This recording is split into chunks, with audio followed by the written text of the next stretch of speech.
তোমার ছেলের জন্য যে ওষুধ আর ইঞ্জেকশন গুলো অর্ডার দিয়েছিলে সেটা এসে গেছে, সময় করে একবার গিয়ে নিয়ে এসো দোকান থেকে।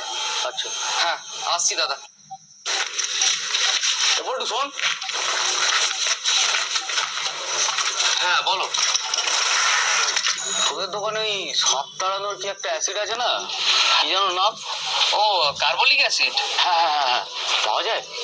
হ্যাঁ, ও পাওয়া যাবে না কেন, কিন্তু কার্বলিক অ্যাসিড দিয়ে তুমি কি করবে? আর বলিস না, আমার বাড়ির পিছনটা তো জঙ্গল, এই এত সাপের উৎপাত হয়েছে। এই তো কালই বাড়িতে একটা কেউটে সাপ ঢুকেছিল, তাই নিয়ে যা হুলস্থুল কাণ্ড।